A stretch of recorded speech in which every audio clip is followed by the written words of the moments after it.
মহাজনরা বলেন এই লীলা ভাগবতীয় লীলা, সম্পূর্ণভাবে পদ্মদাবলী লীলা। এই লীলা শুরু থেকে শেষ পর্যন্ত যে ভক্ত আস্বাদন করবেন জীবনে তাকে কোনোদিন কোনো সাপে কামড়াবে না।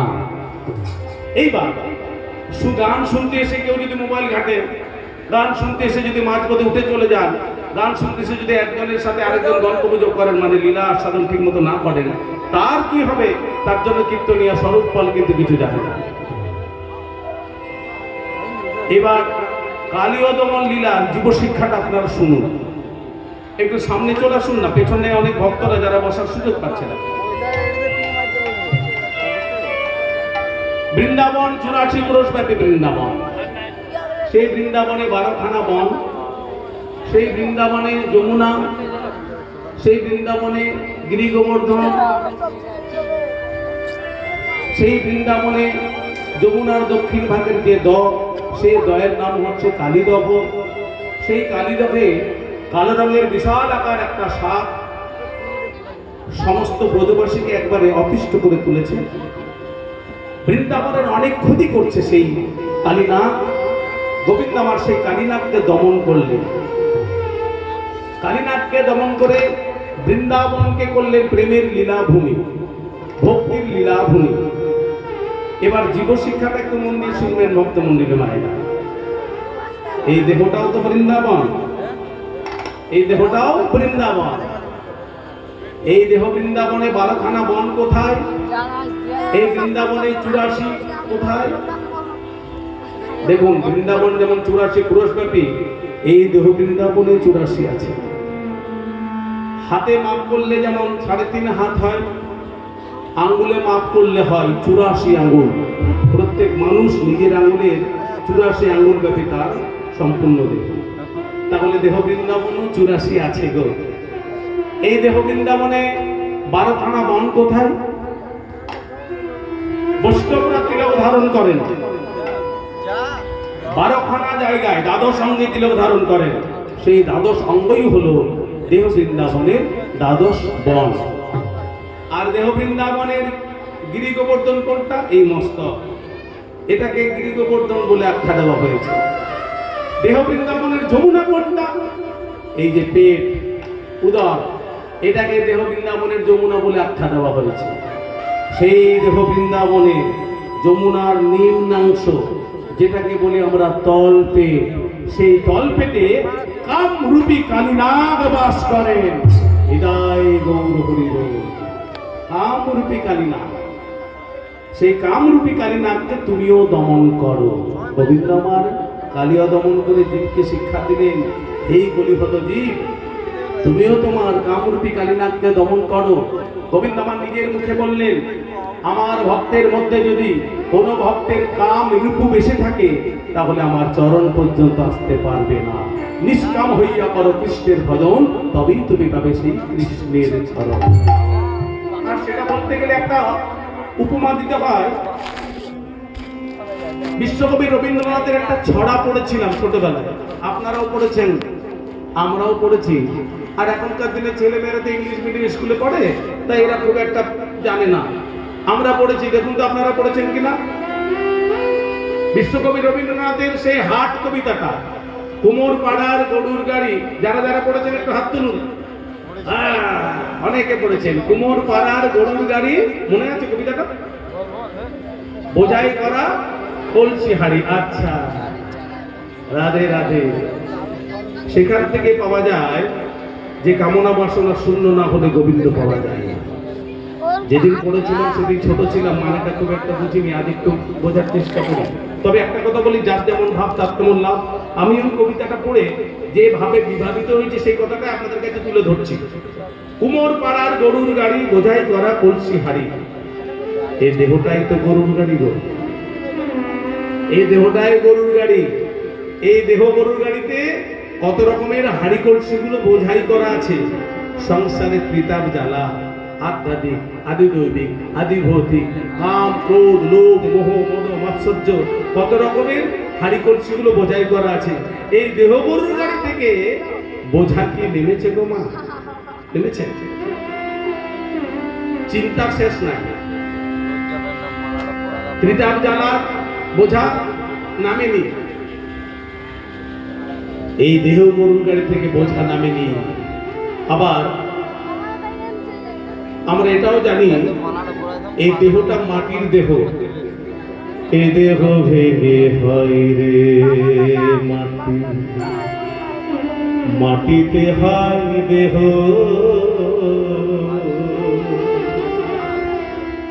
এ দেহ ভেঙে হয় রে মাটি,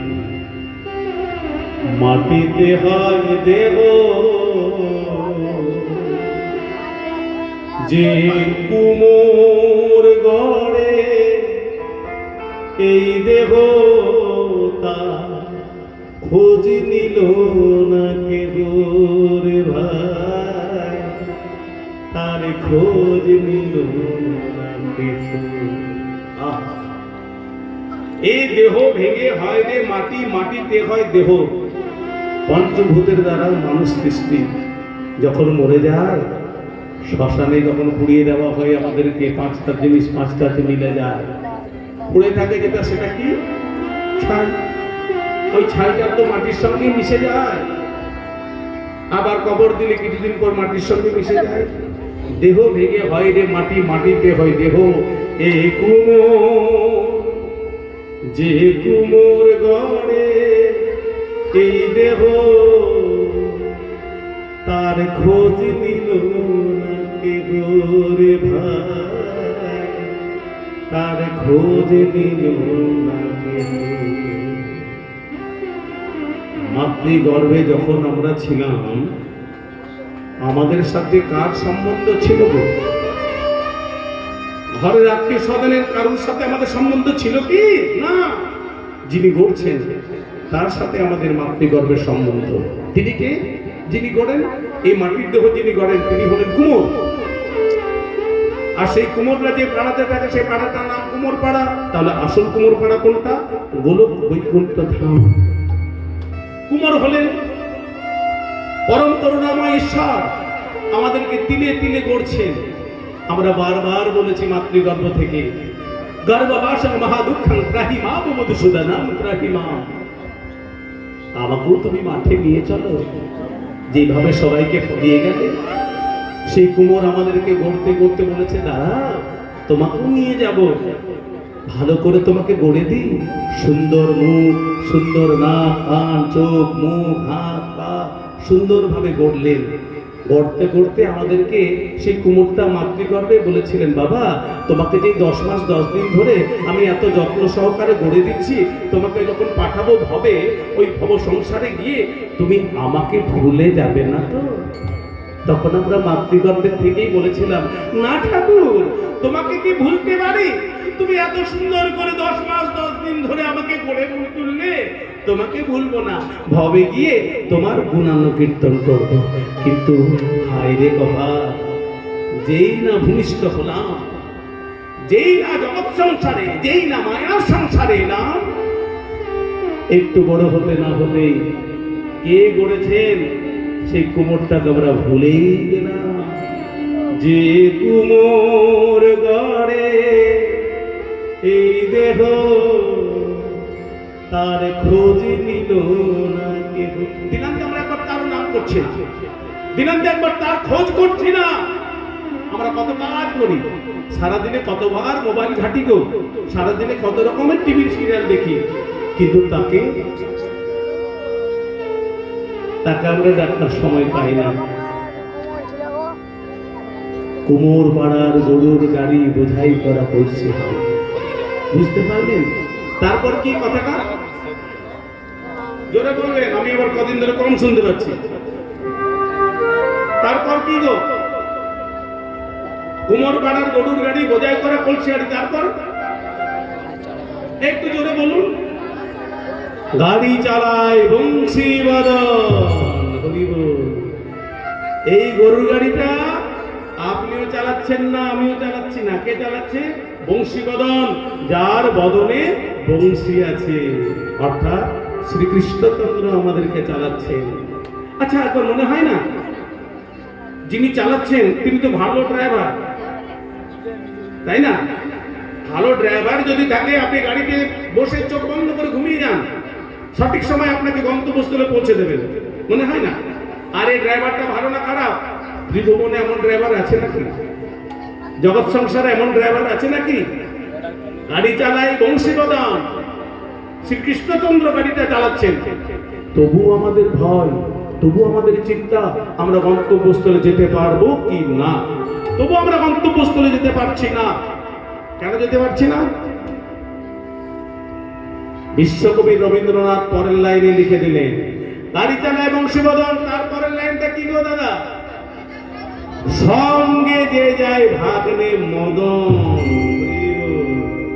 ওই গরুর গাড়িতে ভাগ্নে মদন চেপে বসে আছে। তো মদন, মদন মানে কামদেব। মদন কে গো? মদন হলেন কামদেব।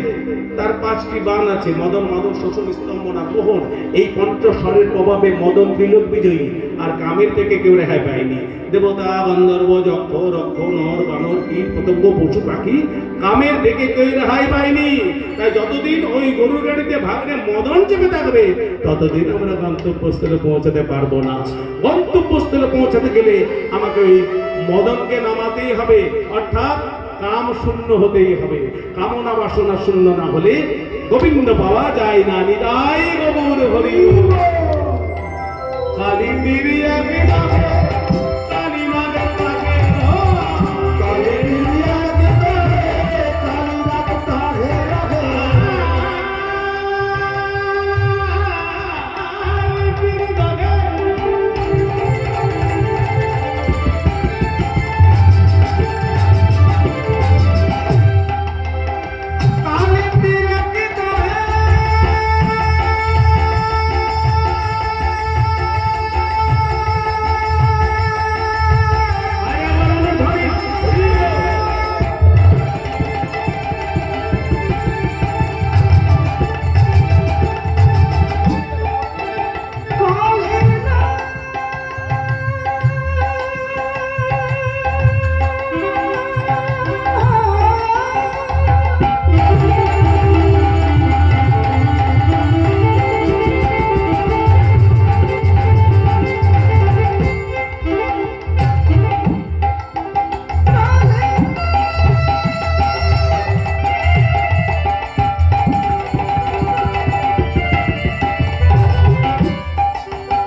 টপক টপক করে পড়ছে জলটা। কি করে বোঝা গেল? ভুল করে কোনো পাখি যদি কালিদকের জলের উপরে উড়ে যায়, যে জলটা ফুটছে সেই জলের তো একটা বাষ্প আছে, যে জলে বিষ, কালীনাগ বিষ উদ্গার করতে করতে সমস্ত জলটা একেবারে বিষে পরিপূর্ণ করেছে, সেই বাষ্পটা তো বিষ বাষ্প। কি করে জানা গেল? ওই পাখিটা ভুল করে যদি কালিদকের উপরে চলে যায় উঠতে উঠতে, তাহলে ওই পাখিটার দুটো পাখা পুড়ে যায়, পুড়ে গিয়ে ছটপট ছটপট করতে করতে ওই কালিদকের জলে পড়ে মরে যায়। বক করে ফুটছে বিষ উথলিছে জলে, প্রাণী যদি নাই তুলে, বিষ